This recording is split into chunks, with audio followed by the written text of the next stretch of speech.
सहस्राक्षसहस्रपादे तपोमिं विश्वतो विश्वा अत्यतिष्ठशार्दूलम् వేదేషు పౌరుషం సూక్తం అని చెప్పి సుప్రసిద్ధమైన వాక్యం.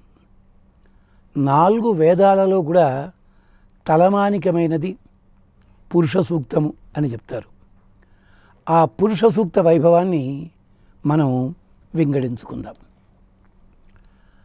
అసలు ముందు వేదము, ఆ వేద ప్రామాణ్యము, దానికి సంబంధించిన 1-2 విషయాలని స్థాళీపులాకన్యాయంగా జ్ఞాపకం చేసుకుని అప్పుడు పురుష సూక్తంలోకి అడుగుపెట్టి పురుష సూక్తాన్ని మనం ఎలా ఆరాధన చేయాలి, ఎలా ఆస్వాదన చేయాలి, ఎలా అవలోడన చేయాలి మాట్లాడుకుందాం. మనం భారతీయ సాంప్రదాయానికి వేదములు పట్టుకొమ్మ. శృతి, స్మృతి, పురాణ, ఇతిహాస, ఆగమములని చెప్పి ఈ విభాగాలు ఉన్నాయి. మొదటిది వేదములు. వేదములు అపౌరుషేయములు, అంటే ఒక వ్యక్తి కూర్చుని తయారు చేసినవి, రాసినవి కాదు వేదములు అలాంటివి. రెండవది స్మృతులు. వేదములలో ఉండే విశేషాలన్నింటినీ కూడా ఆయా మహర్షులు, ఆయా పెద్దలు ఏం చేశారంటే నిత్య జీవన విధానంలోకి అనుకూలంగా ఉండేలాంటి మాటలతోటి అర్థమయ్యే పద్ధతిలో విభాగించి పెట్టారు. సుమారు 120 స్మృతుల దాకా దొరుకుతున్నాయి మనకి. అదే పద్ధతిలో ఇక మూడవది ఏమిటి అంటే ఇతిహాసము. ఇతిహాసం అంటే ఇలా జరిగింది అని చెప్పేది. ఎందుకు జరిగింది నువ్వు మాట్లాడడానికి వీల్లేదు, నువ్వు ఆ కాలానికి వెళ్ళాలి, ఇలా జరిగిందంతే. అది చెప్పింది ఇతిహాసము.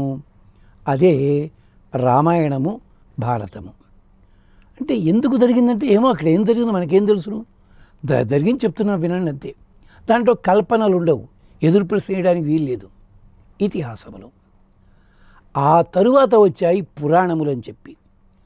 ఆ ఇతిహాసాలలో ఉన్నటువంటి ఘట్టాలలో మనకు వచ్చే సందేహాలు, ఆ సన్నివేశం ఎందుకు జరిగింది, ఇది ఇలాగే జరిగి ఉంటుందా, ఇంకేమిటి, ఇలాంటి వాటన్నిటిని కూడా కథారూపాలలో, సంభాషణ రూపాల్లో మనకు అందించినవి పురాణములు.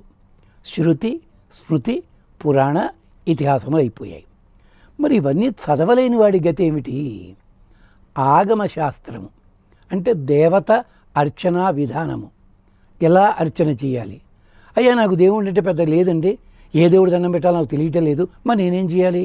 ఏం పర్వాలే, నీకు ఏ దేవత, ఏ దేవుడు, ఏది నీ అభిరుచి ఏది ఉండని, నీవు నీ నిజ జీవిత విధానం లోపల ఎంత చిన్న చిన్న పనులు చేసినా నీకు క్షేమం కలుగుతుందే, అదే ఆగమశాస్త్రము. ఆగమం అంటే ఇంత తేలిక కాదు, మనం మామూలుగా మాట్లాడుకుంటున్నాం.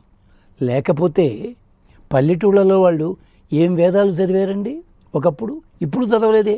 వాళ్ళు పొద్దున్న లేవగానే సూర్యుడు దండం పెట్టుకుంటారే, పొయ్యి వెలిగిస్తూ నిప్పుకి దండం పెట్టుకుంటారే, నీళ్ళల్లోకి పెడుతూ ఆ నీళ్ళ ముట్టుకుని దండం పెట్టు. వాళ్ళకి ఎవరు చెప్పారు ఇవన్నీను? ఇదంతా ఆగమ శాస్త్రం. అంటే కంటికి కనిపిస్తున్న ప్రతి ఒక్క తత్వము కూడా భగవత్తత్వమే అని చెప్పడానికి. ఇలాగా చెప్పిన వాటన్నిటికీ కూడా మూలకందము వేదము.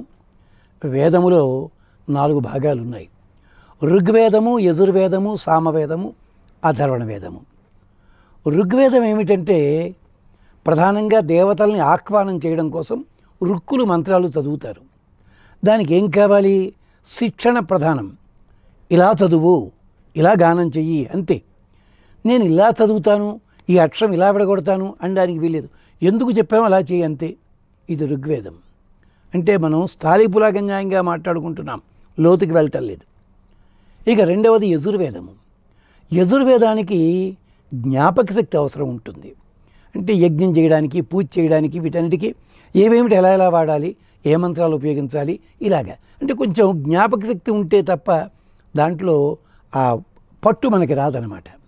ఇక సామవేదము గాన ప్రధానము. దేవతల్ని పిలిచేటప్పుడు ఎలా పిలవాలి అంటే మన ఇళ్లలో కూడా చూడండి, పెద్దవాళ్ళని పిలవాలి, వాళ్ళ వయసును బట్టి పిలిచే గొంతు తేడా ఉంటుంది కదా. పనివాడిని పిలుస్తాం, చిన్నపిల్లల్ని పిలుస్తాం, పాకే పిల్లవాడిని పిలుస్తాం, లేదా 3 ఏళ్ల వాళ్ళు అమ్మాయి, అబ్బాయి, బామ్మగారు, పిన్ని, అక్క, ఒక్కొక్కరిని పిలిచేటప్పుడు మన గొంతు లోపల పిలుపులో తేడా ఉంటుంది, మాటల్లో తేడా ఉంటుంది. దేవతలను ఆహ్వానం చేసేటప్పుడు కూడా ఆ మంత్రములు అలా ఆహ్వానం చేస్తూ గానం చెయ్యాలి. ఇది సామవేదం, దానికి పాండిత్యం అవసరం. తరువాత ఇక అధర్వణ వేదం ఉంది, మనకి ఏం జాగ్రత్తలు తీసుకోవాలి ఇవన్నీ చెప్పేది. ఈ పురుష సూక్తం అన్నది 4 వేదాల్లో కూడా 4 రకాలుగా, అంటే ఒకటే ప్రధానంగా కనిపిస్తుంది, 1-2 సూక్తాలు అటు ఇటుగా కనిపిస్తుంటాయి. ఈ పురుష సూక్త పఠన ఎక్కడెక్కడైతే ఉందో ఈ భాగాలు పురాణాల్లోనూ కనిపిస్తున్నాయి, శృతి గ్రంథాల్లోనూ కనిపిస్తున్నాయి. ఆగమ శాస్త్రంలో పూజా విధానంలో అభిషేకాదులు, హోమాలు జరుగుతుంటే ఈ సూక్తాన్ని మనం ఉపయోగించుకుంటాం.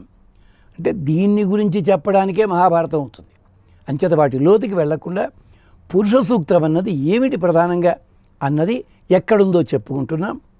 ఈ పురుష సూక్తం చెప్పుకునే ముందు ఒక శాంతి మంత్రం ఉంటుంది. ముందు ఆ శాంతి మంత్రం చెప్పుకుందాం. చెప్పుకుని అసలు శాంతి మంత్రం దేనికండి, వేదమంతా ఉంది, మొదలెట్టేయచ్చు కదా అనుకుంటాం కదా. ఇది చెప్పుకుని అప్పుడు పురుష సూక్తంలో ఎన్ని సూక్తాలు ఉన్నాయి, ఏ సూక్తంలో ఏ సందర్భం చెప్పారు, దానికి సామాన్య అర్థం ఏమిటి, మామూలు స్థూలంగా ఉండే అర్థం ఏమిటి, దాని విశేషం ఏమిటి, దాంట్లోంచి మనకి సాధన కోసం అనుకూలమైనది ఏమిటి, అది చదివితే, అది ఆరాధన చేస్తే మనకే ఫలితాలు లభిస్తాయి అన్నది ప్రాచీన సాంప్రదాయంతో ఆధునిక సాంప్రదాయంతో కూడా మేళవించుకుని మనం చెప్పుకుంటాం అన్నమాట. ఏమిటి శాంతి మంత్రము? తచ్చన్యో రావృణీమహే, హరి ఓం తచ్చన్యో రావృణీమహే, గాతుం యజ్ఞాయ గాతుం యజ్ఞపతయే, దైవీ స్వస్తిరస్తు నః, స్వస్తిర్మానుషేభ్య ఊర్ధ్వం జిగాతు భేషజం, శం ను అస్తు ద్విపదే శం చతుష్పదే. ఓం శాంతి శాంతి శాంతి. సహస్రశీర్షా పురుషః సహస్రాక్ష సహస్రపాద్ సభూమిం విశ్వతా విశ్వా అత్యతిష్టశాందులం.